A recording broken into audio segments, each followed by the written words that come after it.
Salve, salve! Sejam todos muito bem-vindos ao nosso podcast, que se inicia hoje com a presença ilustre do Padre Lázaro Muniz. Mas antes de apresentar nosso convidado, considerando que esse é o nosso primeiro episódio, quero pedir licença, Padre Lázaro, para fazer uma breve contextualização desse projeto, desse podcast, e também poder me apresentar, né? Inicialmente, esse podcast, ele trataria sobre temas relacionados à espiritualidade, né? Essa era a ideia inicial. A espiritualidade, assim, sempre me despertou muito interesse. Desde eu era criança, inclusive, me lembro de refletir sobre isso e a gente tinha inclusive em casa um livro que hoje se tornou um livro super conhecido, que eram os deuses astronautas, e aquilo me intrigava, só que eu não tinha nem maturidade para compreender o que estava sendo abordado ali, né? Mas de alguma forma aquilo mexia comigo, né? Me lembro também, eu praticava karatê quando era, enfim, criança, adolescente, e tive vários professores de karatê, mas o que mais, com quem eu mais tive afinidade foi com um professor que ele passava a filosofia por trás da arte marcial. Então eu me lembro de no dia das aulas ele levar uns livrinhos assim, e digo, olha, próximo treino quero ele lido. E tinha livros que são até hoje são livros extremamente importantes dentro da filosofia oriental, da tradição oriental. Me lembro de um deles que A Arte Cavalheiresca do Arqueiro Zen, que é um livro hoje ainda super importante. E, enfim, então são essas lembranças. Depois, aí veio a fase de colégio, e aí as leituras, naturalmente, já não tinha mais tanto tempo para... então o foco já tinha que ser estudar os livros obrigatórios do vestibular, depois veio faculdade, especialização, mestrado, e aí, enfim, mais uma vez, assim, foi um período que volume de leitura tão grande que só havia tempo para ler sobre direito, né? Então, foi um período que realmente, assim, eu só fazia leitura técnica, enfim, e aí, naturalmente, a gente não tem essa cultura de desenvolver. A sociedade não estimula, né, que a gente desenvolva leituras mais espiritualistas, mais transcendentes, né? E isso, lá pelos 30 e tantos anos, é que, digamos assim, a espiritualidade voltou com força, e aí todas aquelas questões que eu digo que são questões essenciais do ser humano, né? Questões do tipo, quem eu sou, de onde eu vim, para onde vou, o que eu estou fazendo aqui. Então elas começaram a vir com muita força, a voltar com muita força, né? E aí eu fui, naturalmente, né, atrás das minhas respostas e buscando, né, conhecer, entender as tradições, entender melhor sobre espiritualidade. Eu já tinha, naturalmente, uma base, né, dentro da mitologia, da filosofia do candomblé, né? E, enfim, então comecei a estudar e me dedicar bastante ao tema da espiritualidade. E tive a oportunidade de fazer um curso. Eu morava em São Paulo, fiz um curso ligado à Faculdade de Medicina, é o Departamento de Neurocirurgia e Neurologia da Universidade Federal do Estado de São Paulo. que foi um curso de cuidados integrativos, teorias e técnicas para cuidados integrativos, né? Então, embora fosse um curso no formato acadêmico, ele era dividido em alguns módulos, tinha o módulo corpo, o módulo psique, o módulo de arte, o módulo de espiritualidade, o módulo de práticas orientais. Mas o assoalho desse curso era a espiritualidade, né? Sempre foi. Então, foi um curso que a gente tinha contato com as diversas tradições religiosas, próprio cristianismo, judaísmo, cabala, antroposofia, geometria sagrada, budismo, hinduísmo, sufismo. Então, foi assim um curso riquíssimo. Na época ele me foi indicado eu fazia uma terapia bioenergética na época, e a minha então terapeuta ela recomendou esse curso como um divisor de águas na vida, né? E assim foi, né? Então, a partir daí também eu comecei a me dedicar mais na verdade, a aprofundar um pouco mais esse estudo, né, da espiritualidade, a diversificar um pouco também, né, essas linhas de conhecimento. E quando voltei para Salvador, né, eu comecei a sentir um pouco de falta desse intercâmbio, né? Porque a gente acabava nesse convívio, né, trocando com pessoas de diversas tradições, diversas linhas. Havia também muitos terapeutas também de diversas linhas. Então, e aí acabava sendo uma experiência muito rica. E quando eu voltei, realmente eu senti um pouco de falta disso, e eu comecei a pensar, imaginar como, de alguma forma, que eu poderia trazer isso para cá, vivenciar isso novamente, trocar experiências, trocar ideias, enfim, né, informações com pessoas de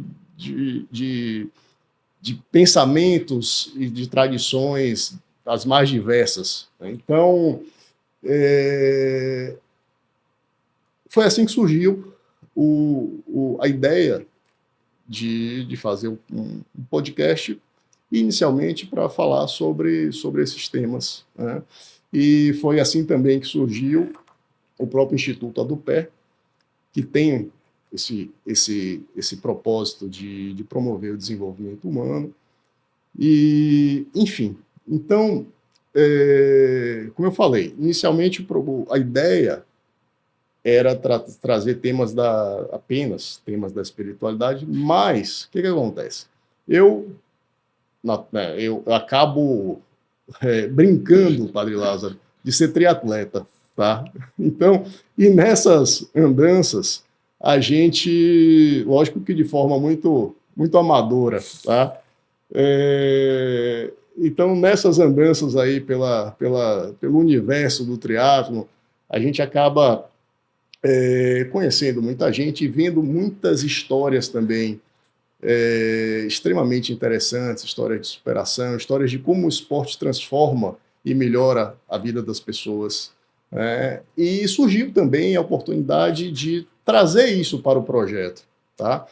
E aí eu fui refletir, eu digo, bom, espiritualidade, esporte, de que forma esses temas podem se conversar, qual é o denominador comum que há entre eles, e a partir daí eu cheguei à conclusão de que existe sim um denominador comum, que é permitir que a gente possa viver melhor, tá? Então, o esporte como instrumento para viver melhor, para se viver melhor, a espiritualidade como instrumento para se viver melhor, e qualquer outra coisa que se apresente também como instrumento para se viver melhor, cabe aqui nesse projeto. Então, eu entendi que o melhor, pelo menos, dentro do que eu estava imaginando, seria fazer um podcast sobre viver melhor, né? E aí, naturalmente, a espiritualidade é fundamental, né? Existe, né, a gente pode, tanto a espiritualidade, que eu costumo dizer assim, que é para fora da gente buscar entender como é o plano espiritual e quem são as entidades do plano espiritual, mas também a espiritualidade para dentro, né? Aquela espiritualidade que a gente pratica com o propósito de entrar em fluxo com o universo, em fluxo com a vida, em despertar, vamos dizer assim, esse divino que existe em cada um de nós, essa centelha divina. E dessa forma, independentemente de ritos, independentemente das mais diversas práticas religiosas que existam, no fundo, é como se viver melhor, né? Então, e aí surge a oportunidade, né, da gente fazer essa conversa, pela qual desde já eu já agradeço de coração. E aí eu fiquei pensando também, em qual seria a tônica dessa nossa conversa. O que a gente poderia, dentre tantos e tantos temas que a gente poderia trazer, o que poderíamos, né, focar, no que poderíamos focar. E aí eu me lembrei que eu conheci o Padre Lázaro num terreiro de candomblé, né? Mais especificamente no terreiro do Gantuá, do qual minha avó é Alorixá. Considerando também, né, que a igreja de Nossa Senhora do Rosário dos Pretos é uma igreja, pelo que eu entendo, né, e que é uma igreja de resistência, e corrija se eu estiver errado, tá? É uma igreja de resistência, acho que vamos ter a oportunidade de falar sobre isso, não é? O tema que me veio foi convivência religiosa. Como numa cidade como Salvador, né, nós podemos conviver de forma harmônica, de forma respeitosa, de forma salutar, né, com as diversas manifestações religiosas. Então, essa ideia da convivência religiosa, eu acho que, inclusive, é a base desse trabalho, porque para falar sobre espiritualidade, para falar aqui hoje, estamos com o Padre Lázaro, padre da Igreja Católica. Amanhã vamos trazer pessoas ligadas ao candomblé, pessoas ligadas à tradição budista. É fundamental que exista um ambiente de convivência, de convivência harmônica. Então, esse ambiente é o que eu considero ser o assoalho desse projeto. Tá? Então, dito isso, eu quero pedir que o Padre Lázaro, ou eu não sei nem se não posso chamar de Ebome Lázaro. Não exagere. Por favor, tenha a palavra, possa se apresentar e mais uma vez, gratidão pela presença. Que bom, Bruno. A alegria e a honra de poder abrir, né, esses podcasts, começar esse trabalho com esse Instituto ADUPé, que é uma experiência certamente que será muito grandiosa, muito positiva, muito valiosa, certamente, porque vai se falar da convivência religiosa, que, aliás, a gente precisa tomar como elemento, como assoalho, bem que você lembra isso, a perspectiva do respeito, né? O melhor elemento para essa convivência vai ser o respeito entre as diversas religiões, diversos segmentos religiosos. Eu sou padre há 27 anos, trabalho hoje no Rosário dos Pretos e no Santuário de São Raimundo, também sou capelão num cemitério, então são 3 realidades diferentes da minha atuação religiosa, além de vários outros elementos e possibilidades. Como você bem lembrou, nós nos encontramos justamente no terreiro do Gantuá. Não, e aí é bom lembrar os nossos ouvintes, não que eu seja iniciado, né, no terreiro nem no candomblé, porque minha opção religiosa é o catolicismo, mas tenho a alegria de sempre ser muito acolhido, né, no terreiro do Gantuá ou em outros terreiros os quais eu tenho visitado.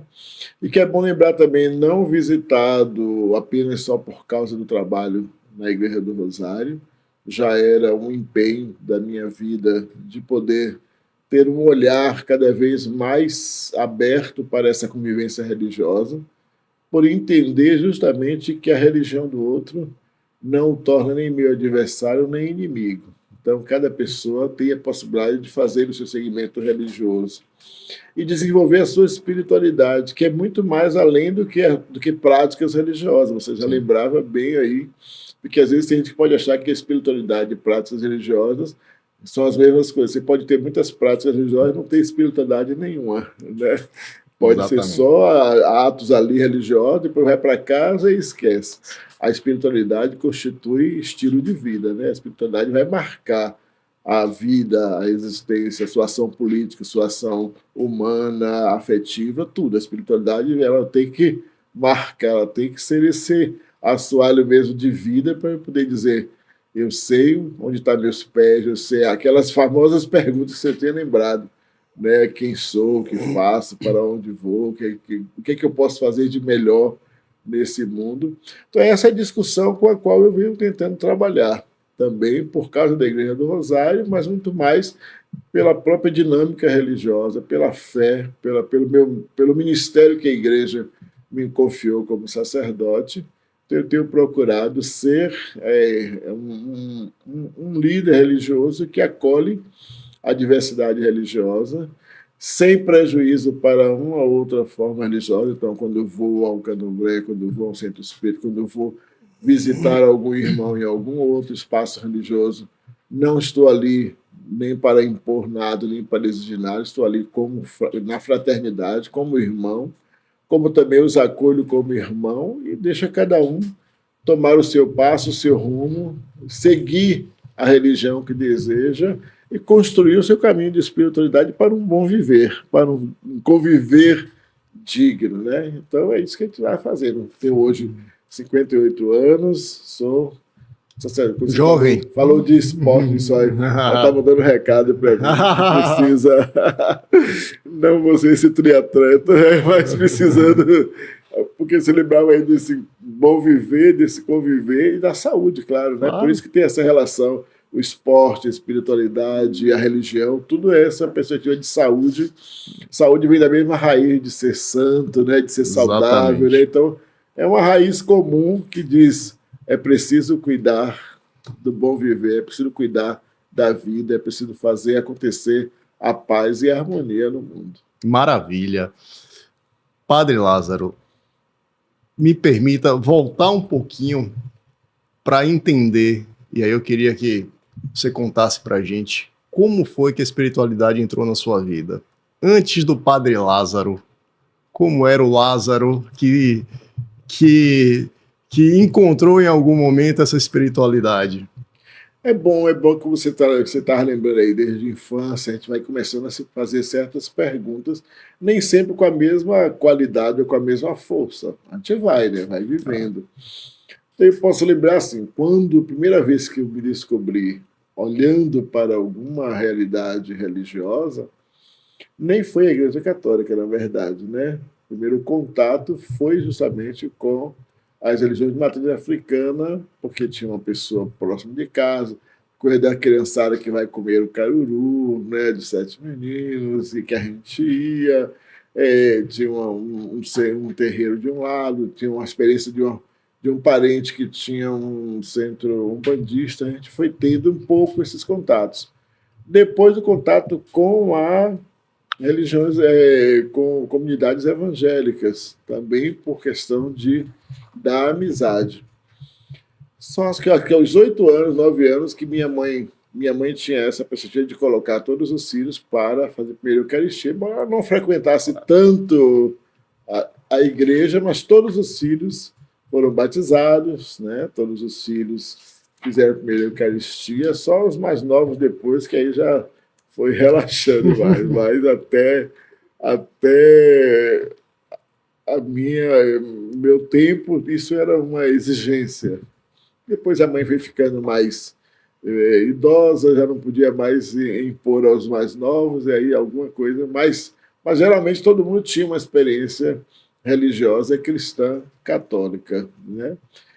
Isso foi me posicionando cada vez mais para tomar uma decisão. Então, aos 9 anos, primeira vez que eu vi um padre, ali eu fiquei já, né, pensando, bom, o que é isso? Né? Mas eu só fui realmente ver que eu tinha pensado nisso quando eu estava com uns 13 ou 14, porque aí eu só fiz Eucaristia já velho, porque fazer primeiro Eucaristia com 13, 14 anos já era, para a realidade de muitas famílias, a gente faz com 9 anos, eu já fui fazer já com uma certa idade.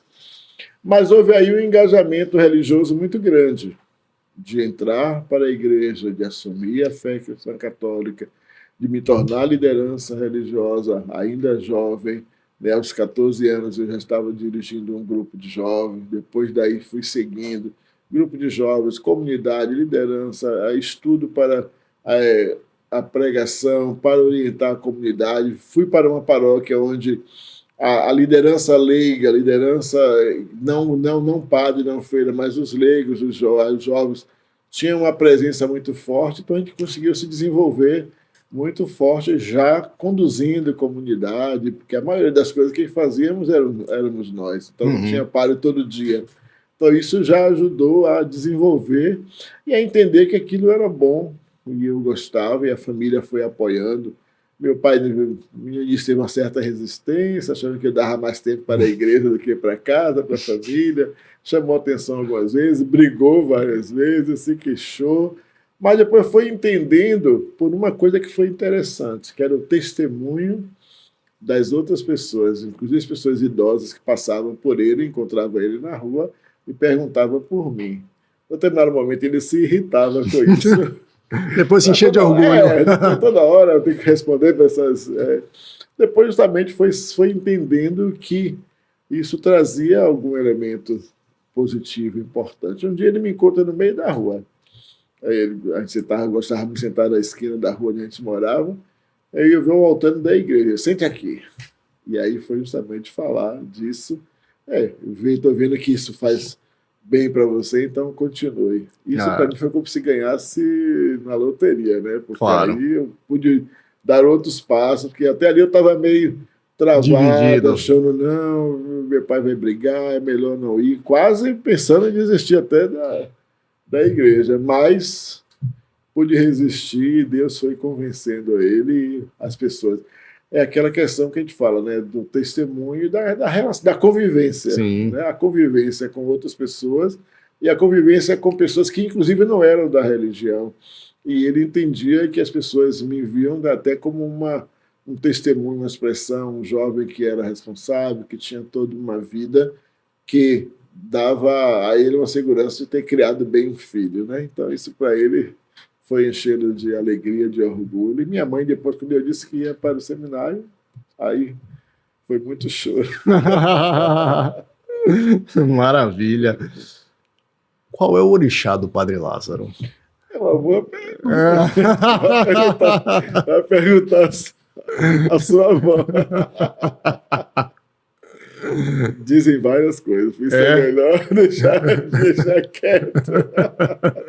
Fazem associação com São Lázaro? Não. Muitos falam de Xangô, outros de Omolu, outros, mas tem sempre muitas associações assim, mas eu nunca deixei sempre isso quieto na graça de Deus. A inspiração para o nome foi de São Lázaro? Não, minha mãe. Talvez por minha mãe. Ela, na verdade, como eu nasci entre São João e São Pedro, talvez quase que o nome seria João Pedro, porque eu nasci dia 27 de junho. Então, entre São João e São Pedro. Segundo minha irmã, foi ela que deu a sugestão de colocar Lázaro, que minha mãe realmente gostava muito da igreja de São Lázaro. Então, aí foi criando um pouco essa relação e escolheu. A princípio queriam Pedro Lázaro, mas depois resolveu fazer um só, não nome composto, só Lázaro, e pronto. Mas não é que ela fosse a grande devota, porém, gostava muito, frequentava, ia nas missas, então tinha toda uma experiência. Nós gostávamos quando passava o povo na rua para é, entregar a flor do velho, então a criançada toda, nós saímos correndo para comer. O período da festa de São Lázaro ou de São Roque, a gente já corria para a rua para poder comer a pipoca e fazer toda essa festa. Então, isso sempre foi uma marca de família mesmo. Minha mãe sempre me ensinou muito a respeitar muito quando o pessoal passava lá com seus tabuleiros, seus balaios, a gente tinha sempre um respeito muito forte. Maravilha. E como é transitar tão bem entre a igreja e as comunidades de terreiro? Olha, o tão bem eu vou deixar para a sua conta. Porque tem conflitos, de fato. Tem. E não sei. Teria que acontecer, de fato. São doutrinas diferentes, Sim. São perspectivas religiosas diferentes. Então, em algum momento, há choques, com certeza. Há incompreensões de um lado e do outro, tanto da parte dos meus irmãos católicos, que muitas vezes pensam que eu estou me perdendo, que eu estou, em vez de levar todo mundo para se converter para a Igreja Católica, estou deixando o povo ser. Então, como também dos irmãos de matriz africana, eu já ouvi, né, queixas e reclamações, o que esse padre está fazendo aqui, para que o padre vem no terreiro, essas coisas todas. Então, aí, os irmãos evangélicos, misericórdia. Então, eu sou quase tido como demônio, né? Entre alguns, e os grupos mais radicais da igreja também, eles já pediram até minha cabeça, até para que o bispo me mande embora da igreja por causa dessa relação. Então, não é fácil, porém eu tenho sempre uma convicção, não estou fazendo nem por mim, não é por um desejo pessoal, não é por um prazer de aparecer, é para cumprir o evangelho. O Evangelho diz, amai-vos. Né? Se o Evangelho de Cristo, e foi o próprio Cristo que disse, amai-vos. Se ele mandou amar os inimigos, quanto mais os amigos. Né? Então, eu não vejo ninguém de nenhuma outra religião como meu inimigo, até que ofenda a minha religião, ou ofenda a mim mesmo. Que, mesmo assim, a gente continuará tentando criar um caminho de amor, de paz, de harmonia, quanto mais, como você bem disse, estava lá no Gantuá, muito bem acolhido, no Pilão de Prata, no Olufanjá, no Hotel Amigo. Então, vários terreiros, eu tenho o prazer. As igrejas evangélicas, os centros umbandistas, espíritas, já fiz palestra no centro espírita, já fui a vários lugares. Então, quando é possível estar, várias rodas de conversa sobre religião, vários atos interreligiosos. Esse dia fiz um culto interreligioso para uma formatura. Então, aonde é necessário mostrar e levar a fé e apresentar a Igreja Católica que está em harmonia com as outras religiões, eu me sinto totalmente tranquilo e feliz, e faço isso não para uma glória pessoal, não para receber elogios, mas por causa da própria fé a qual eu professo, que diz que eu preciso respeitar todas as outras religiões. E se é para respeitar, não posso ficar respeitando de longe, me excluindo, evitando ter contatos. O contato é necessário, né? Claro que no contato pode haver atritos, pode haver confusão de doutrinas, e aí é o risco que a gente tem que fazer, é o risco de tem que correr de que em algum momento eu posso não ser compreendido quando defender uma postura da minha religião, ou eu posso não compreender o outro por defender uma postura dele, mas juntos vamos dialogando, e depois, quando não há como mudar nada, cada um fica com a sua doutrina e a gente continua se amando e se respeitando. Isso é que é importante. Fundamental. Eu vi realmente uma entrevista sua, acho que em algum, não lembro agora para qual instrumento de comunicação foi, em que o senhor dizia, olha, já me chamaram de demônio e me acusaram de levar o povo à perdição. Então, acho que é um pouco isso. E tenho ouvido isso. É. Se você entrar em alguns dessas redes sociais aí de algumas pessoas mais radicais, meu nome está totalmente destruído lá, porque já pediram ao arcebispo para me tirar da igreja, alguém já prometeu até ir ao Vaticano para pedir ao Papa para me expulsar da fé, justamente por causa dessa relação. Você lembrou bem da Igreja do Rosário. A Igreja do Rosário dos Pretos tem ali uma presença forte de muitos irmãos negros e negras que criaram aquela irmandade que está perto de fazer quase 400 anos, que é uma irmandade que nasce dos irmãos angolanos, e aí vem até a festa nacional da Muxima, que é a padroeira de Angola, no início de setembro, para que a gente possa resgatar essa relação com os angolanos. Aquela igreja é marcada por isso, é marcada por alguns irmãos com a dupla pertença, a gente não pode negar isso, alguns irmãos que ali frequentam também o candomblé ou outras concepções religiosas, mas se sentem ali acolhidos, amados, respeitados.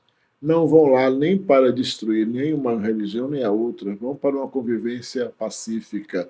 Então, isso que é importante. E, ao mesmo tempo, apresentar as pautas mais sublimes da negritude, que é justamente a resistência a toda forma de discriminação, o racismo que está aí tão forte, né? Vamos dizer que não tem, mas ele é tão mais presente do que a gente possa imaginar.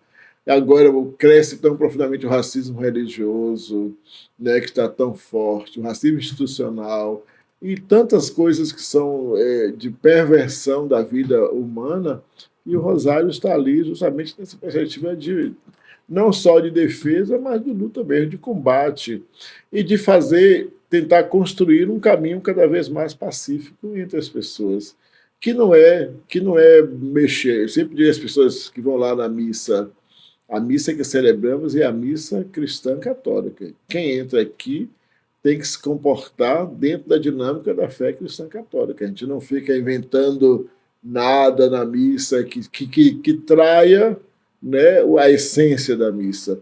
Alguém me diz, mas tem palma demais, mas tem dança, tem isso. Isso não é traição à essência da missa, né? A essência da missa é aquilo que a gente reza, é o mesmo missal, é o mesmo rito, os mesmos é o mesmo vinho, é a mesma água, é o mesmo pão que a gente usa. Quer dizer, o rito é católico.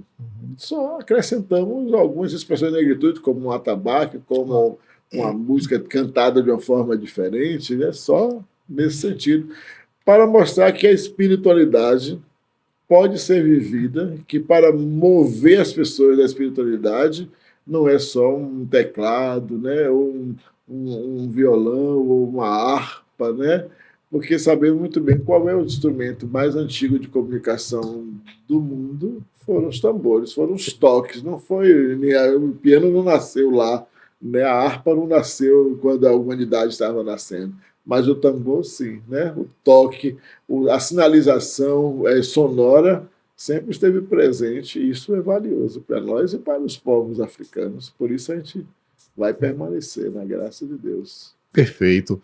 Eu quero voltar mais adiante à igreja de Nossa Senhora do Rosário dos Pretos, mas pegando o gancho disso que você falou sobre a missa, a ritualística da missa.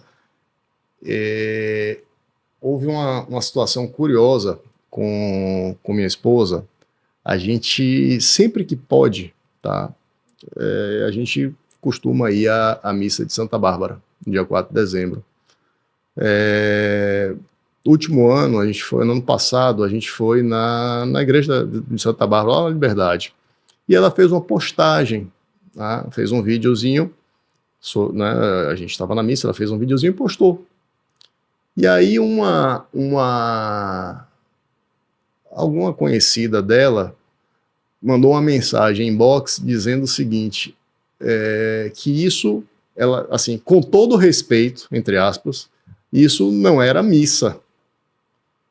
Então, assim, E o senhor acabou de falar que o ritual é o ritual da missa, né? Então eu queria... Aqui eu preciso fazer eu posso dizer assim, uma explicação. A Igreja de Santa Bárbara da Liberdade, de fato, não faz parte da comunhão da Igreja Católica Apostólica Romana. Uhum. É um grupo dissidente. Então, ela tem um outro modo de celebrar. Eu não conheço como é que celebra. Talvez as pessoas que questionaram tenham questionado justamente por isso. Algumas pessoas amigas que já foram lá também questionaram por não se identificar dentro da mesma dinâmica com que faz o rosário ou outras celebrações. Então, como eu não conheço, não digo, não questiono como é que é o rito. Porém, só faço essa alerta de que é um outro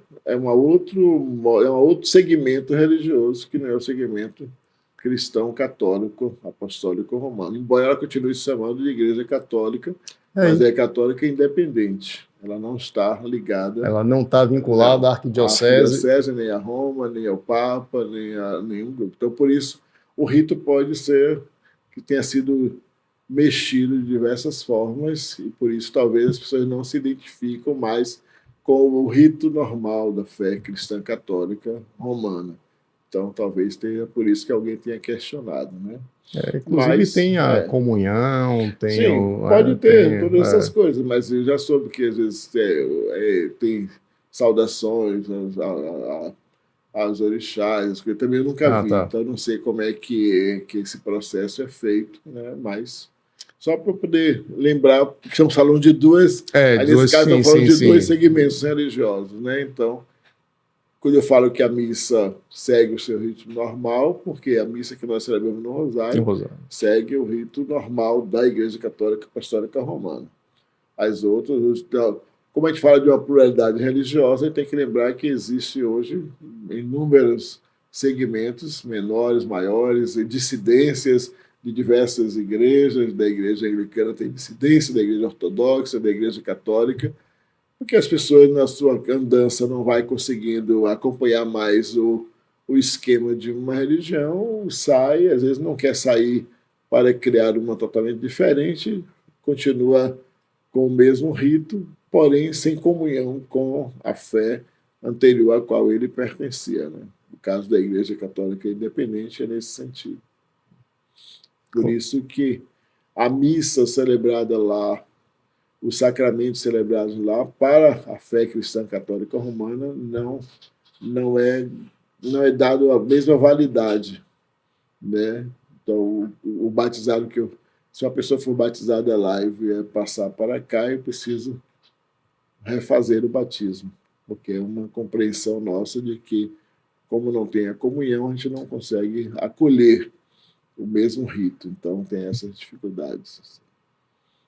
Claro que pode ser que o irmão da Igreja Independente, ao ouvir aqui a nossa conversa, se sinta ofendido, mas a intenção não é de ofender, é de esclarecer, de claro. Poder dizer são ritos diferentes, compreensões diferentes, embora na estética, né, possa parecer tudo igual, né, no ritual, porque eles conhecem o mesmo ritual, então celebra às vezes até pelo mesmo ritual, que pode ser adquirido em vários lugares, né, nas livrarias. Então, é padre, então a gente se chama de padre, a gente também acolhe que a pessoa tem o direito de ter o título de padre, porém ela não comunga da mesma missão cristã católica romana.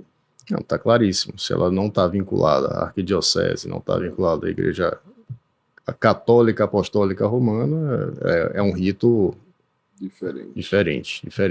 Mas voltando então à Igreja de Nossa Senhora Rosário dos Pretos, queria entender um pouco como é que a imagem de Santa Bárbara foi aportada ali, como é que ela chegou ali na igreja? Eu não tenho assim a informação mais direta quem levou, mas segundo os mais velhos lá, é fruto do incêndio do mercado, né? O mercado de Santa Bárbara, a devoção a Santa Bárbara era uma devoção mantida por uma família com muito carinho, que mantinha não só no mercado, mas que já fez circular essa devoção por vários lugares, na igreja do Paço, na igreja de Santa Luzia, e a imagem primeira dessa devoção de Santa Bárbara está na igreja de São José do Corpo Santo, ali perto do elevador da Sé. Então, a imagem primeira da devoção dessa família é justamente a imagem que está na igreja de São José do Corpo Santo, ali embaixo, perto do elevador. Tem uma igrejinha ali, que é a igreja de São Pedro Gonçalves, mas que é conhecido como de São José do Corpo Santo, cada irmandade, que era do Corpo Santo. Essa é a primeira imagem. Depois tinha a pequena imagem, que é a que está hoje no Rosário, que tem essa que parece 20 anos, que está definitivamente na mão do Rosário, porque com o incêndio do mercado, eles pediram que o Rosário tomasse conta, e depois, quando houve a questão do tombamento, o primeiro tombamento da festa, então já estava no Rosário, então precisava definir a sede, onde essa devoção deveria ficar. No Rosário foi criada uma espécie de uma devoção, então tem um grupo chamado Devoção de Santa Bárbara, onde as pessoas fazem votos, fazem promessas, onde as pessoas têm uma veste própria para fazer parte dessa devoção. Então tem toda uma estrutura, e aí o Rosário ficou guardião da festa e da imagem, né? Então a imagenzinha pequena, que é uma imagem pequena, mas muito linda, muito... Ver as fotos, parece que era uma imagem grande, poderosa, mas é uma imagem pequenina, como era Bárbara, simples, singela, guardada na sua torre, mas que manifesta uma fé profunda, grandiosa, porque abraçou a fé a ponto de dar a própria vida, né? Então é uma relação que foi crescendo. Bárbara, depois Iansã, teve uma missa interessante, porque uma missa dessa do dia 4, que eu perguntei às pessoas o que é que tem a ver uma coisa com a outra. Todo mundo se assustou no meio da pregação, e eu fui explicar. De fato, se a gente fosse olhar uma pessoa pela outra, a gente não vai encontrar relações, né? Bárbara, uma jovem, Iansã, na concepção do Candomblé, uma mulher já mais madura, mais experiente, né? Tem uma outra dinâmica de vida, quer dizer, Bárbara morre virgem, né? Iansã não, tinha os seus maridos, né? Xangô que o diga, né? Então, as brigas entre... Né? Quer dizer, tem toda uma relação diferente e, ao mesmo tempo, uma relação profunda, primeiro, que são mulheres, mulher que enfrenta situações de desafio, né? Que tem que lutar para a afirmação da sua própria feminilidade, tanto Iansã no panteão dos orixás precisa se afirmar cada vez mais, como Bárbara também, diante do seu pai, diante daqueles que queriam usurpar da sua dignidade. Então, e ali, na figura da morte, né, de Bárbara, que o raio, né, que, segundo a tradição, é um raio que é lançado sobre a cabeça do pai desse governador, eles morrem na mesma hora em que ela é degolada. Então aí entra a relação, né? Bárbara e Iansã, dos raios, dos ventos, né, dos trovões, trovoadas, e essa devoção sempre foi muito forte. A tradição diz que é uma das maiores devoções em Salvador. A Santa Bárbara é uma devoção antiga, mantida por uma família, se não me engano, de espanhóis, que ao longo da história foram sempre defendendo a devoção, mandavam celebrar missa todo ano, tinha novena, festa no mercado de Santa Bárbara, e por isso todo mundo foi se empolgando. Vê que é uma das festas que mais movimenta a gente. Pode cair o dia que for, dia 4, né? Não, o povo larga o trabalho. Pode chover, relampejar, trovão roncar, raio cair. Acho que 2 anos atrás foi uma segunda-feira, né? Uma segunda-feira, parecia feriado, né? Tava todo mundo lá. Tu chega lá às 7 horas da manhã, tem quem vai às 7, só sai de lá final da noite, né? Não é nem final da tarde, final da noite.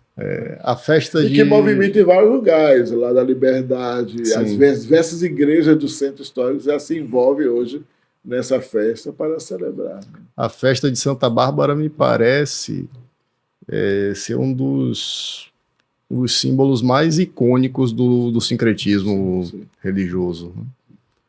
Porque é impressionante. E que movimenta muita gente. Eu tento até explicar para os meus irmãos padres o quanto você tem em torno de uma mulher simples, né, de uma jovem, de uma espiritualidade, se envolve tanta gente, mesmo quem não tenha, né, nenhuma desse, não é nem do candomblé, nem é do catolicismo, mas se envolve pela mística, né, pela mágica da festa de Santa Bárbara, muito mais do que outras devoções.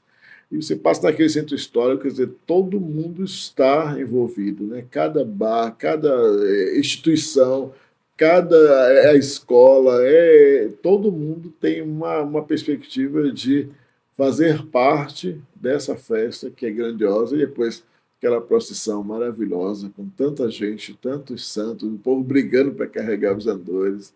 É algo surreal, maravilhoso, realmente vale a pena. Eu fico sempre feliz de ainda poder estar fazendo parte e espero que eu possa celebrar ainda muitas vezes. Com certeza.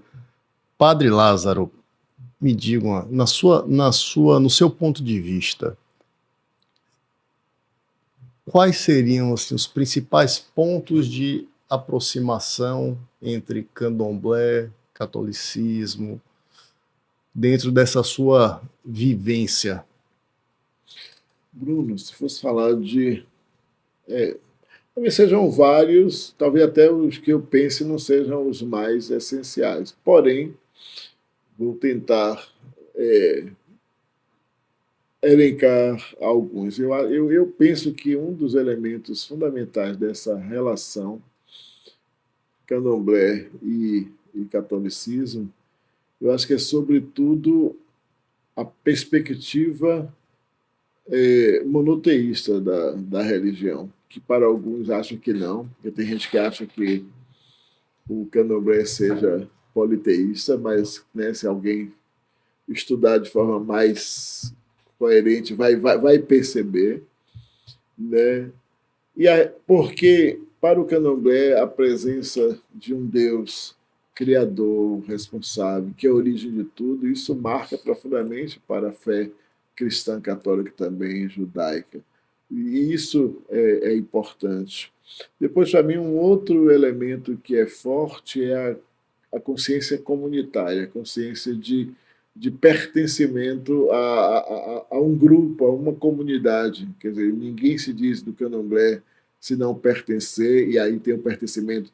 Por mais que você possa ir a vários terreiros, mas você pertence a um terreiro, a uma roça, como é chamada, a um espaço, você tem as obrigações no seu lugar e isso tem que ser feito. Então, acho que a fé cristã católica também ela é muito marcada por isso, pelo senso de comunidade, e que aí todo mundo precisa ser responsável pela sua comunidade, fazer valer, e tem a responsabilidade pelos outros, pelos mais velhos, pelos mais novos, então todo mundo precisa fazer isso.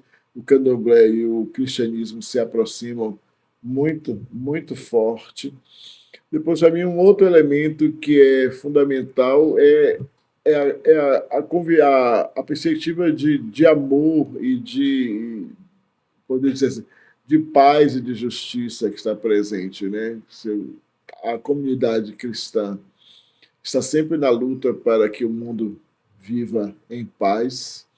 O candomblé está sempre trabalhando a perspectiva da paz. Tem, né, um orixá para poder dizer que é aquele que promove a paz. Cada orixá tem uma responsabilidade de promover, de trazer o alimento. Então, para nós, para que não haja fome, para que tenha água para todos, então essa relação ela é muito bonita, ela é muito forte, né? O cuidado que Jesus apresenta no Evangelho de a quem você deu um copo de água, a quem você deu um alimento, acolheu em sua casa, visitou, né? É Mateus 25, né? Todas as vezes que fizeste isso ao menor dos meus irmãos, foi a mim que eu fizesse, foi visitar o preso, o abandonado, acolheu em casa, cuidou das pessoas. Para mim, acho que as religiões de matriz africana, sobretudo o candomblé, e a Umbanda também bastante, tem essa característica muito forte do cuidado, da acolhida das pessoas, do respeito aos anciãos, né? E para a fé judaico-cristã, o ancião é um respeito muito grande, né? Tanto que nós, padres, por exemplo, somos chamados de presbíteros, mas mesmo um padre jovem é chamado de presbítero, e a palavra presbítero quer também dizer ancião, quer dizer, o mais velho da comunidade. Então, mesmo um padre jovem, ele, depois de ordenado, se torna o mais velho da comunidade. Por isso, ele está à frente da comunidade, tem toda a questão do respeito.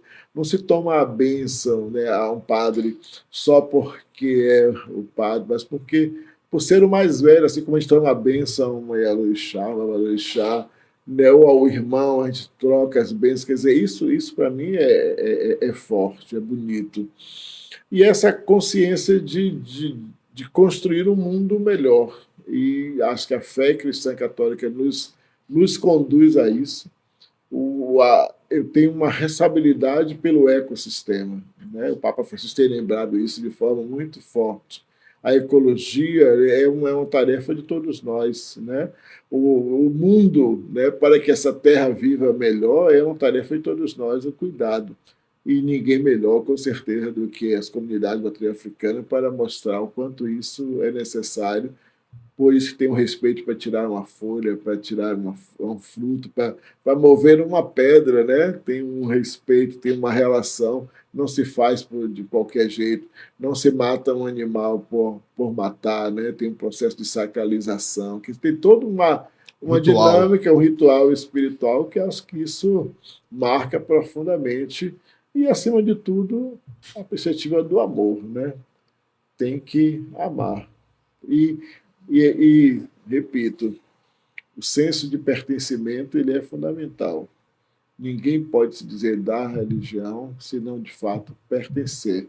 Por isso, ninguém se anuncia do Candomblé sem ser iniciado, e ninguém pode se anunciar católico sem ser iniciado.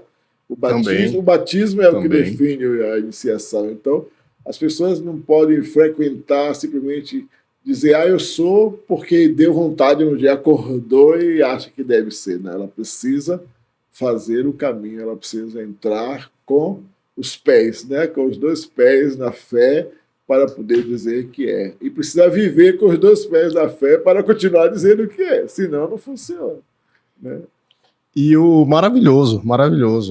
Foram pontos muito profundos de contato aí entre o catolicismo e o candomblé. Certamente existem outros elementos, mas a gente... Mas uma síntese maravilhosa. E essa questão da iniciação é interessante porque no próprio candomblé, por vezes, a pessoa se inicia também no catolicismo. Que é uma relação nossa de Brasil, né? Essa questão que é muito presente aqui, que tem uma razão de ser, né? Sim. A gente sabe, mas você pode contar. Você está nessa perspectiva. Sim, com certeza. Mas é muito curioso, né? Muito. Que muita gente tem defendido que já não precisa mais. Sim. De fato, se formos tomar apenas pela existência das duas concepções religiosas, de fato não precisa. O Candomblé tem seu direito de se afirmar, de se configurar dentro da sua dinâmica, sem ficar sob o guarda-chuva da Igreja Católica ou dependendo. Mas eu sempre digo, para mim, essa questão de um determinado sincretismo, que a gente chama assim, alguns preferem chamar, ou dessa dupla pertença, isso foi favorável para as duas religiões. Perfeito, concordo plenamente. Né?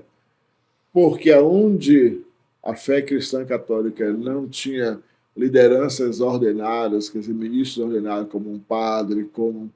Quem manteve a fé cristã católica ali foi Dona Mariazinha, né, a benzedeira, a rezadeira, ou a Yalorixá daquele terreiro, alguém que botava o seu povo para rezar o terço, para rezar o ofício de Nossa Senhora, que tinha uma experiência religiosa profunda e que ali foi quem ensinou a fé em muitos lugares desse grande Brasil aí dos interiores. Quem manteve a fé foi seu José lá, que era aquele né, senhorzinho que fazia lá umas bênçãos, uma oração, ou que reunia os homens de joelho para rezar ao Senhor Deus e ninguém levantava, né? Eram homens com autoridade religiosa profunda e que manteve a fé cristã católica presente, como também manteve o candomblé ou as espiritualidades presentes, aonde não chegava nem eu como padre, nem um Yalorixá, nem um Babalorixá, nem uma liderança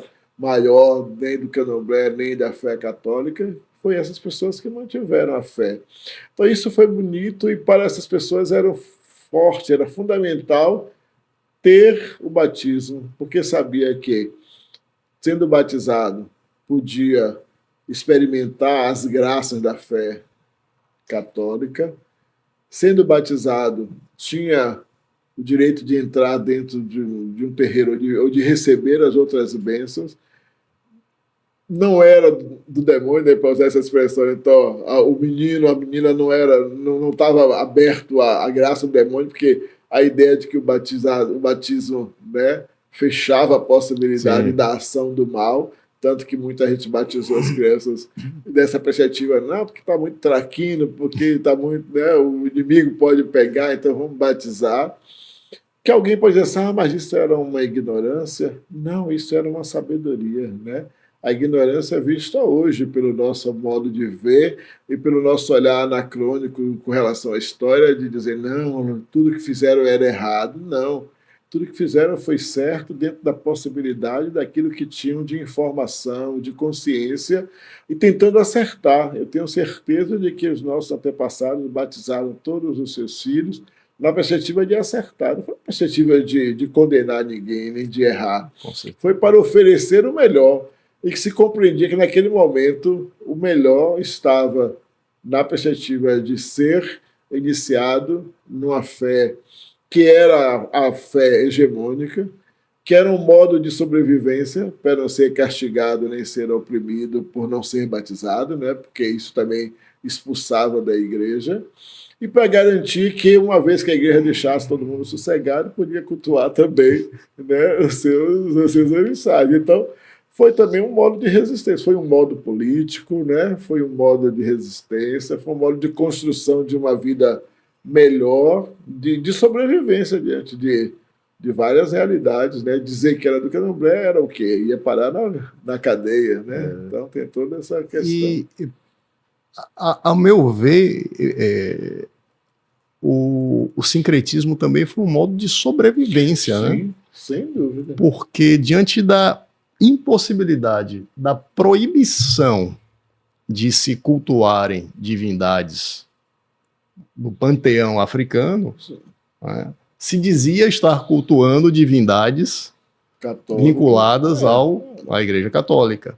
Então, no final das contas, esse sincretismo permitiu também, né, a sobrevivência desses cultos. Sim, é isso que eu digo, por isso que eu digo então, que foi favorável às duas, né, para manter o legado. Pelo legado cristão católico, se manteve o legado africano, quer dizer, foi trazendo, e também o legado africano ajudou a impulsionar a comunidade católica. Então, eu sempre digo, as duas religiões devem uma agradecer a outra pelo ajuda, apesar da situação grave da escravidão. Isso não se pode negar.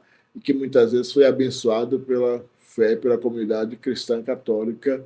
Isso também, que isso é um mal, é um pavor. O Papa Francisco tem lembrado isso. Os documentos da igreja falam também desse horror da escravização, que foi um processo difícil, doloroso, abençoado também por nós, por uma incompreensão também, por entender que a África era sempre, né, por uma cabeça europeizada, no sentido de que o continente africano não tinha nada de bom para trazer de lá, o que é um erro, né? Porque quem está no solo, no substrato da Europa é a ciência africana, né? Egípcia, tudo isso, só que romperam tirando o Egito de África, poder, né? Infelizmente, as questões históricas foram terríveis. Mas não dá para... Claro, a gente não pode negar o horror da escravidão, mas a gente pode também dizer que esse processo sincrético ajudou a sobrevivência das duas concepções religiosas. Isso eu não tenho dúvida de falar disso.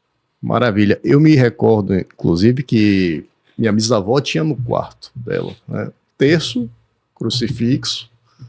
Foi batizada com o nome de uma santa. Foi né? batizada, né? Santa Escolástica. E o memorial, uma menininha tá lá, né? Aberto para quem quiser. Tinha os dois nomes, né? Era Maria Escolástica, né? Acho que era. Não era Maria Escolástica, né? Então, para você ver como Escolástica era irmã de São Bento, né?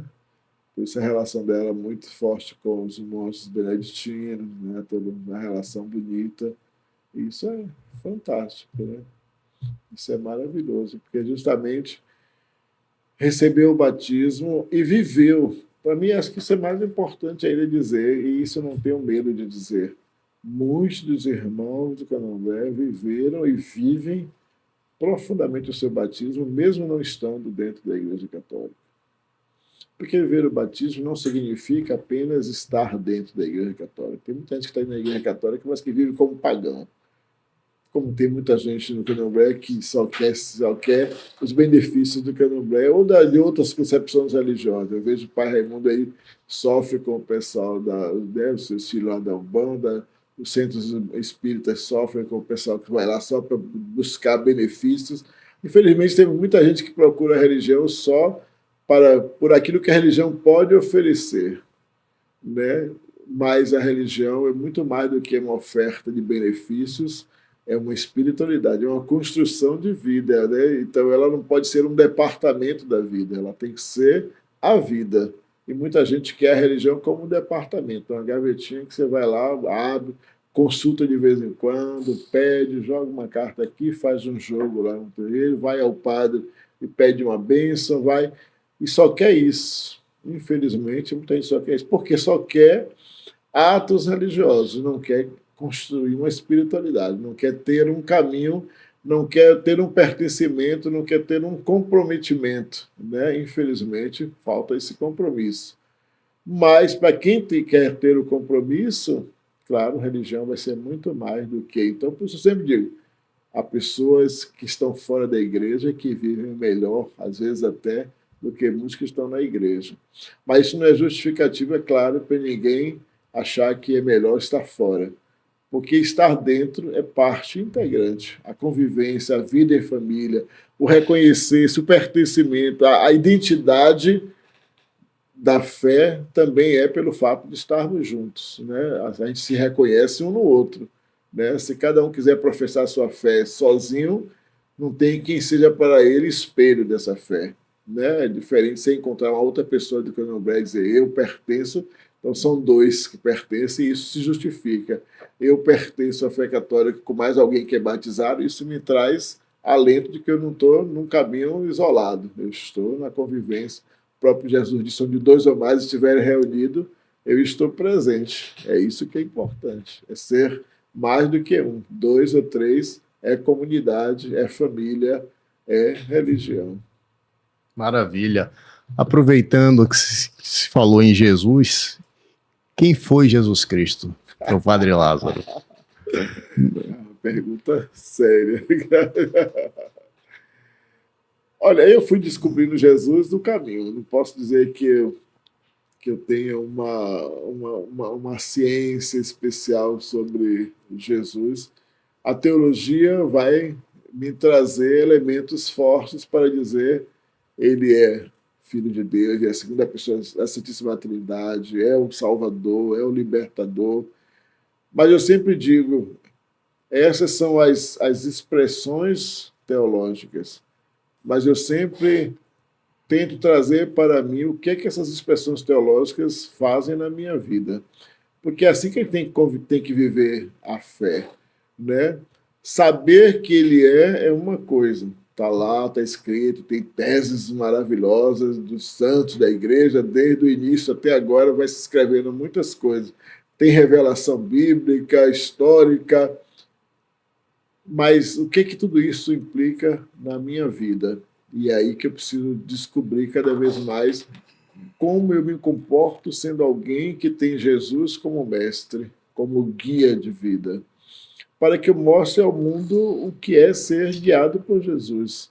E alguém que é guiado por Jesus tem que fazer aquilo que ele mesmo disse: eu, vosso mestre, fiz assim, vocês também têm que fazer do mesmo jeito. Está lá em João 13, ele diz: se eu, vosso mestre, lavei os pés de vocês, façam também, lavem os pés uns dos outros. Se vocês querem ser meus discípulos, tomem a sua cruz e sigam. Se vocês querem ser reconhecidos como meus discípulos, amai-vos uns aos outros como eu vos amei. Lá em Mateus, ele foi perguntar para os discípulos: quem sou eu para vós? Pedro respondeu: tu és o Messias. Então, Jesus é o Messias da minha vida. Todos os dias me faço essa pergunta. Me perguntar se ele é o Messias significa que ele é o libertador. Eu tenho procurado viver a libertação que Jesus ofereceu e pela qual ele morreu para que eu pudesse experimentar a graça da salvação, da libertação. Posso dizer, procurado, sim. Se tenho cumprido todas as coisas, também aproveito e me confesso. Para dizer, nem sempre a gente consegue fazer todos os elementos, mas isso não implica em eu desistir, porque eu sei que a minha humanidade também pode trazer limitações. Mas é na minha humanidade mesmo que eu quero continuar tentando, porque eu entendo que Ele é o Senhor e Salvador da minha vida. Se Ele é o Senhor e Salvador da minha vida, eu continuarei lutando para corresponder a essa graça de ter Jesus como Senhor e Salvador da minha vida, e eu preciso trabalhar para que essa verdade de salvação em Jesus se torne algo efetivo na minha vida, não apenas um elemento afetivo. Não quero ter salvação apenas por uma espiritualidade, por um afeto com Jesus, por um amor afetuoso que não tem implicações de transformação. Jesus pede que a gente possa ter uma vida nova, libertada.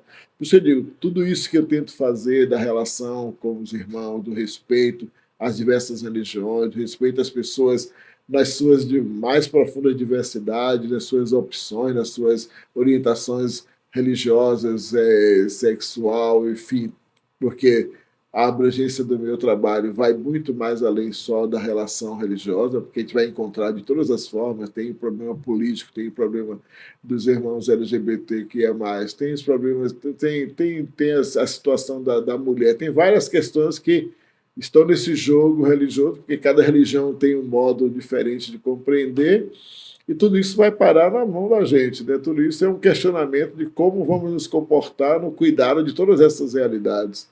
É justamente aí que a gente precisa continuar, e que eu faço questão de continuar mostrando o que Jesus quer de cada uma dessas pessoas, por entender que Ele é a graça que o que eu melhor posso oferecer às pessoas é aquilo que eu tenho de melhor na minha vida, que é Jesus. Se eu quiser oferecer outra coisa, se eu quiser oferecer a mim mesmo, significa que eu não sirvo para nada. Tenho que oferecer Jesus. Então, cada pessoa que se aproxima de mim, se eu não conseguir mostrar quem é Jesus, e se a pessoa está próxima de mim por causa de mim mesmo, então ela está se perdendo, porque ela precisa se aproximar de mim como por encontrar Jesus, que significa encontrar o amor, o respeito, o cuidado, e que eu possa mostrar a ela como é que ela pode fazer isso também por causa de Jesus, e não por causa do Padre Lázaro, porque ninguém vai ser salvo por mim, mas pode ser salvo por causa do meu testemunho, da minha ajuda, do meu compromisso, do meu respeito para com as pessoas. Isso para mim é fundamental. Maravilhoso, maravilhoso. Padre Lázaro, uma pergunta. Mateus, Marcos, Lucas, João ou algum apócrifo? Qual o evangelho preferido do Padre Lázaro? Se é que tem um. Talvez, mas acho que João. João tem. Eu gosto dos sinais. Eu sou uma pessoa que gosta muito dos sinais. No princípio era o verbo. E o Evangelho de João é chamado Evangelho dos Sinais, e ele traz muitos elementos. As bodas de Caná, o prólogo era o princípio, era o verbo, quer dizer, tudo está aí. Depois ele traz a questão do cego de nascença, que para mim acho que é uma coisa da mulher, né? Jesus, então, no Evangelho de João, ele vai trazer todos esses elementos, né, da ceia, depois ali vai trazer do lava-pés, né? Hoje, a festa de Santa, né, nesse dia, né, 29, que a igreja celebra Santa Marta, né, quer dizer, ele vai falar justamente da questão de Santa Marta, né, que é a ressurreição de Lázaro, né? Quer dizer, tem todos os elementos que são importantes, né? E no final, para mim, acho que no final ainda do Evangelho de João, dois elementos são importantes, bem fortes, né? Além do capítulo 17, que é uma oração chamada oração sacerdotal de Jesus, que é fantástica, e é nessa oração que ele reza pela unidade, né, entre as religiões, entre todo o povo, e para mim esse capítulo é maravilhoso. É justamente quando ele pergunta a Pedro, tu me amas, né, lá no finalzinho do Evangelho de João, e ele termina o Evangelho dizendo, como meu Pai me enviou, eu envio vocês, para dizer, a missão que eu recebi é a mesma que eu dou a vocês. Vão e levem o Evangelho para o mundo, vão e façam o melhor para que o mundo cresça mais. Então, para mim, esse Evangelho marca e vai ajustando junto com os outros. Os Evangelhos apócrifos, eu gosto de vários elementos que estão na tradição da igreja, por exemplo, algumas festas, como a festa de São Joaquim e Santa Ana, vem dos evangelhos apócrifos, a vida de José está nos evangelhos apócrifos, né, os dogmas marianos partem dos evangelhos apócrifos, muitos deles. Então, tem vários elementos da tradição da igreja, ele é colhido de uma tradição que também se aprende nos evangelhos apócrifos ou que era um costume da igreja. Mas o evangelho mesmo, para mim, acho que João é um dos que marca profundamente. Eu sou apaixonado. Maravilha. O Evangelho de João realmente é diferente, né? Visivelmente diferente dos outros três. Sim. Tem uma narrativa diferente. E por falar em João, João também escreveu o Apocalipse. O Apocalipse diz, ou pelo menos permite que se entenda, que Jesus teria dito que voltaria. Ele volta, Padre Lázaro? Graças a Deus. Não me abandone aqui, voltar. Com certeza. E é interessante porque João escreve tanto o Evangelho, o Apocalipse, e mais 3 cartas ainda, né? 2 ou 3 cartas. Né? E, justamente, o Apocalipse, que se transformou depois num texto pesado, ou para assustar, não. Ele é, na verdade, o livro da esperança, né? As pessoas para dizer, aquele que confia, aquele que crê que Jesus é o Senhor e o Salvador, pode esperar nesse Jesus que ele volta para finalizar a obra que Deus começou lá desde o começo da criação. Então, a perspectiva nossa é essa.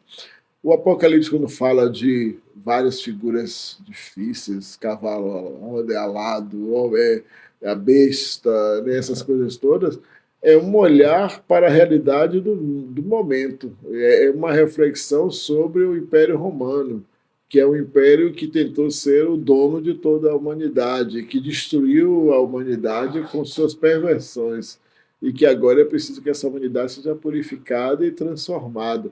Por isso que está lá, né, na grande multidão que lavou, né, e alvejou suas vestes no sangue do Cordeiro, que é salvo. Então alguém dizer, não, só vai ser salvo 144 mil. Não, vai ser salvo todos aqueles que confiaram em Jesus. Por isso que ele é o livro da esperança.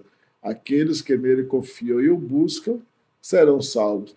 Aí alguém pode perguntar, sim, mas os irmãos que frequentam outras religiões serão salvos por causa de Jesus? Eu sempre digo, a morte de Jesus não foi para os católicos, né? Jesus não morreu para os católicos, Jesus morreu pela humanidade. Então, a humanidade será tocada pelo caminho, pela morte de Jesus de alguma forma. E isso, como vai ser feito, eu deixo na mão de Deus, né? Não sou eu que vou dizer como Deus vai agir. Mas eu posso lembrar sempre, e a teologia da igreja também lembra, a morte de Jesus não é reservada, não é um presente para a fé cristã católica, é um presente para a humanidade. A gente entende Jesus como aquele que oferece sua vida para salvar a obra-prima que Deus criou, que foi o homem e a mulher como sua imagem e semelhança. Então, como isso vai tocar e vai atingir as pessoas das outras religiões, se será pela conversão, será pela mudança, ou só no final dos tempos, cada um que estiver na prática do bem, da justiça, do amor, da verdade, esses também serão atingidos pela obra redentora de Jesus. E isso é que é fundamental. Então, para a gente pensar, todo mundo tem que daqui até a volta do Senhor se converter e virar católico, eu não tenho nenhuma perspectiva de pensar isso, nem de achar que isso deva acontecer.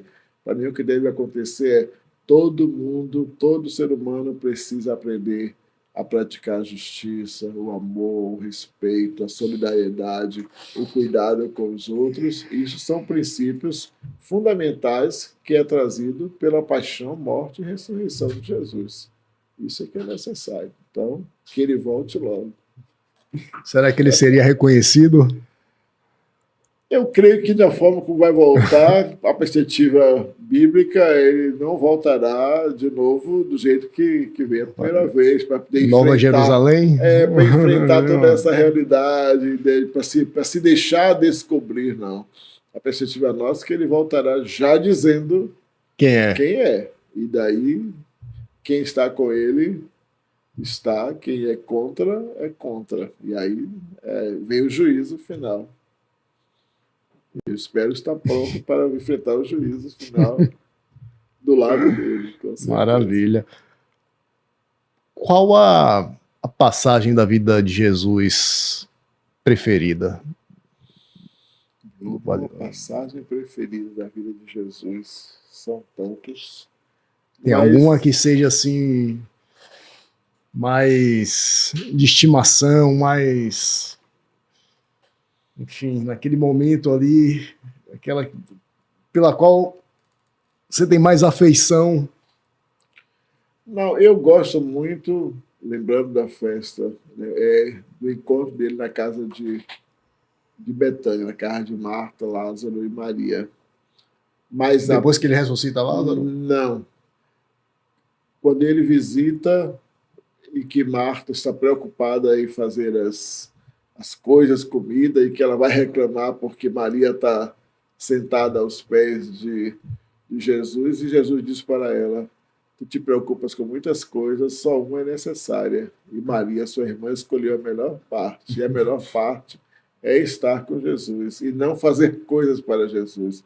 Porque às vezes nós achamos que devemos fazer coisas para Deus. Tem muita gente que se esforça em querer fazer coisas para Deus para agradar. Às vezes até as promessas nossas, né? A gente faz promessa tentando agradar Deus. Deus não necessita dos nossos agrados, Deus necessita do nosso testemunho de fé, que é bem diferente de fazer agrados para Deus. Ou eu aprendo a amar na perspectiva de Jesus, ou não adianta eu querer fazer parecer que eu amo só para poder ser agraciado por um bem. Então, se eu faço uma caridade, eu não devo fazer a caridade esperando retorno. Eu faço a caridade porque Jesus disse que eu preciso ser caridoso, não pelo retorno que ela vai trazer.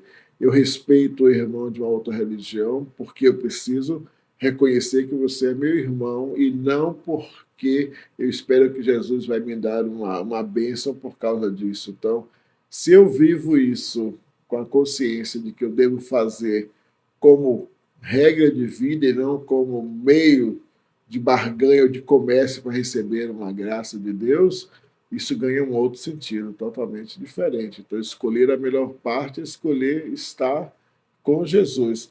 E, para mim, um segundo texto que, para mim, acho que é fundamental é o encontro de Jesus com a samaritana. Né? O encontro de Jesus com a samaritana no poço de Jacó, a água da vida, quando ele diz, né, se você soubesse quem está te falando, você pediria e ele te daria a água viva para você beber e nunca mais ter sede. Então, não ter sede das coisas desse mundo e beber da água de Deus e de água, né? Somos duas religiões que entendemos muito bem o que a água representa e é fundamental. Então, ter água significa ter religião, né? Ter água significa ter espiritualidade, ter axé, né? Ter tudo. Quer dizer, se ter água, tem a possibilidade de ter tudo, porque a mata precisa da água, as folhas precisam da água, né? Tudo, tudo, na verdade, da nossa fé está em torno da água, né? Nós nascemos da água e nós seremos banhados até o dia da morte das águas também, na graça de Deus. Então, isso aqui é importante. Receber a água. E Jesus escolhe a água como um símbolo para dizer: o que eu mais posso dar de valor para aquele que crê em mim é uma água de vida, para que tenha vida e vida em abundância, como está lá em João 10:10. Maravilhoso. Sem água não há vida, né? Então, Padre Lázaro, já estamos encaminhados aí para o final, mas antes eu queria só te pedir assim porque pelo que eu estou entendendo, e eu concordo da sua toda essa narrativa, né, as lições de Jesus Cristo sobre amor, sobretudo sobre, né, amor, né, que estão ali no Novo Testamento, e aí eu queria entender um pouquinho como é que você enxerga o Novo Testamento frente ao Velho Testamento. Então,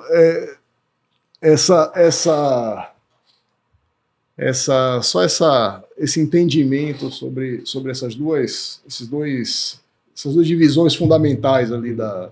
Se nós olharmos os textos fora do contexto, nós vamos dizer que são dois textos em conflito, porque no Antigo Testamento vai mostrar um Deus talvez até mais vingativo, um Deus que, né, manda fogo sobre, como lá está lá, Sodoma e Gomorra, um Deus que castiga.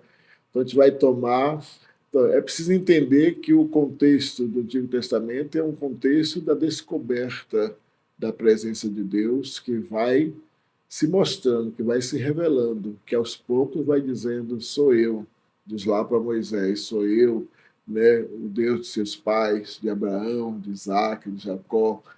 E o povo tinha uma consciência de que a presença de Deus estava tão entranhada na relação que Deus também estava na guerra, Deus também era quem defendia matar, a luta, que assim, tem toda uma realidade.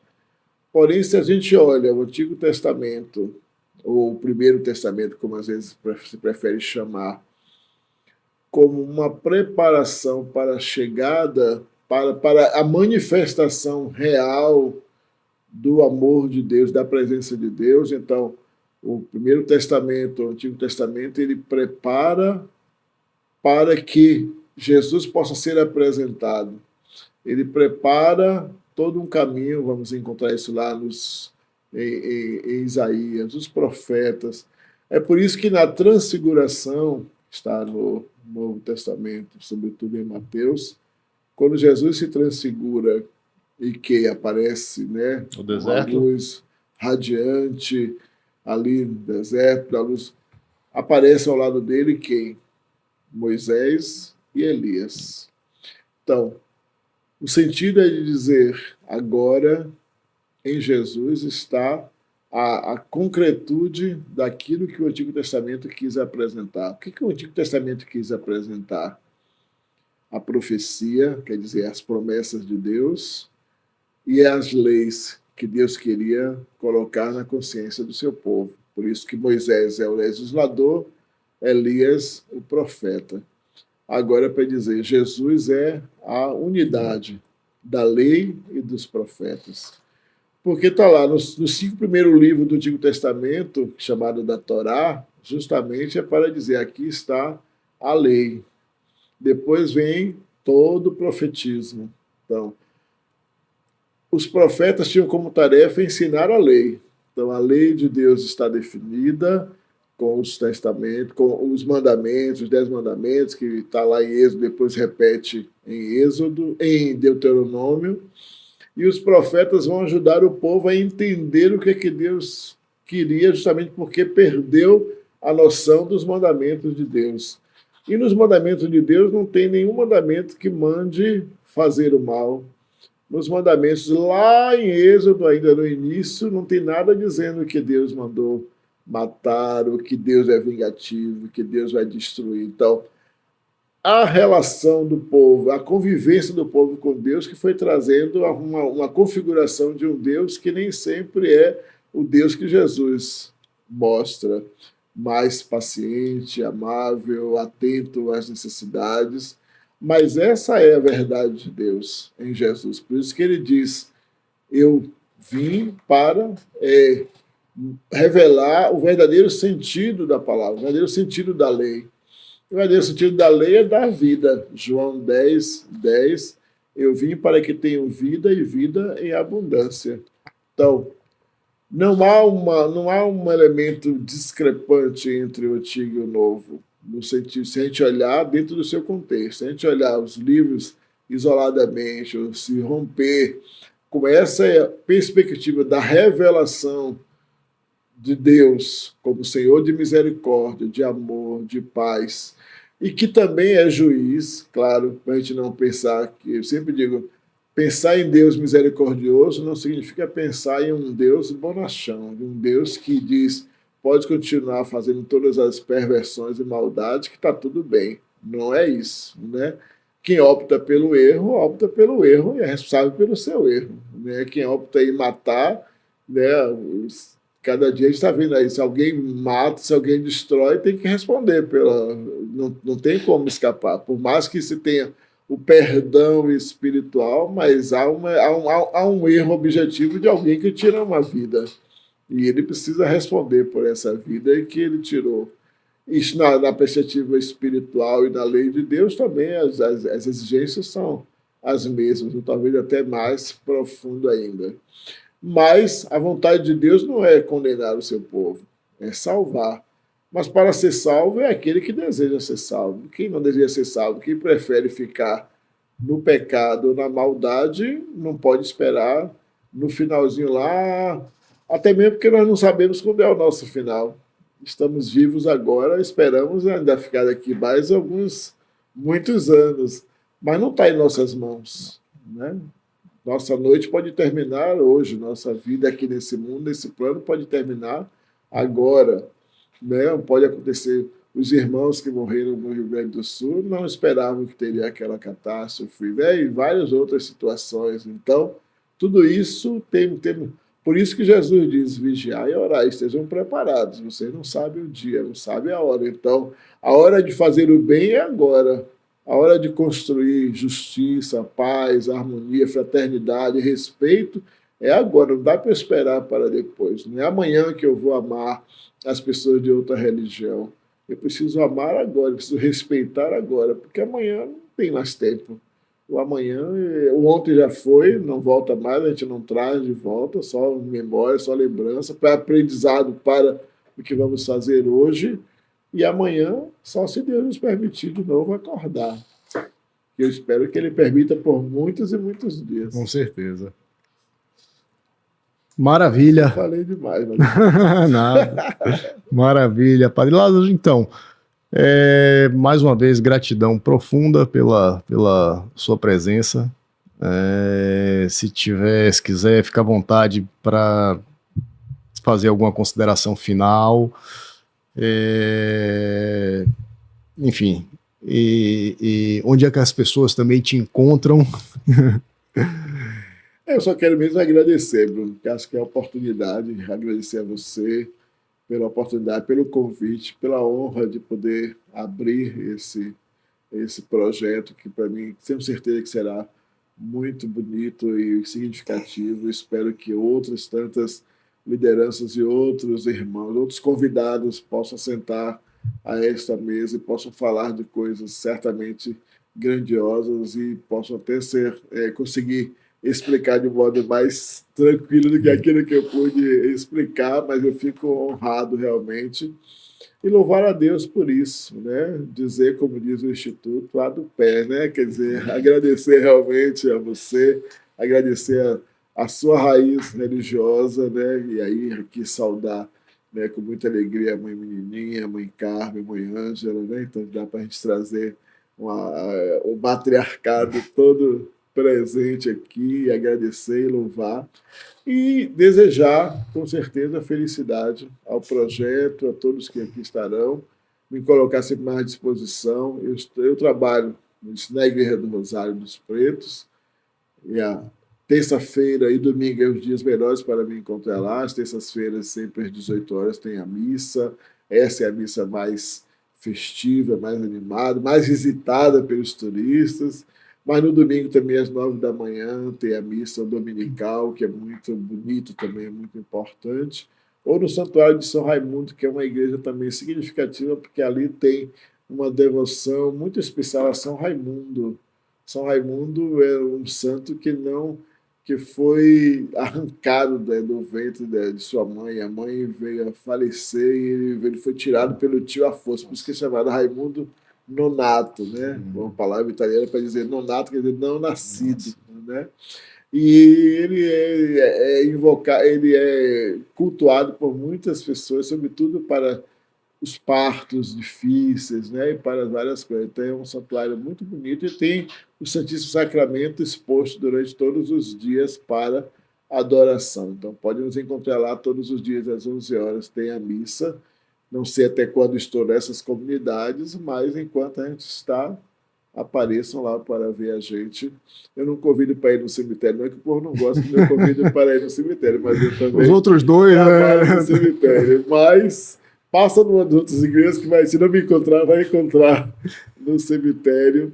Espero que ninguém precise me encontrar no cemitério já por causa da morte, mas porque também eu sempre digo para as pessoas, o cemitério é lugar de vida, né? A gente que fica pensando no cemitério sempre como lugar de morte, mas o cemitério é lugar de vida, porque é ali onde a gente pode pensar ainda muito mais sobre a vida. É ali que a gente pode, de fato, imaginar, poxa, quando serei eu? E o que é que eu estou fazendo hoje com a minha vida para a hora que chegar a minha morte? Então, se a gente pensasse o cemitério como lugar de vida, a gente mudaria muitas coisas, até mesmo no nosso modo de agir, né, com as pessoas, para repensar tantas coisas que a gente faz, às vezes, tantas maldades, tantas perversidades que a gente sente, ou tanta prepotência, tanto orgulho que às vezes a gente se incha de orgulho e esquece que a gente vai virar pó igual aos outros que estão ali. Então a gente precisa ficar atento a isso para não perder de vista a graça de Deus.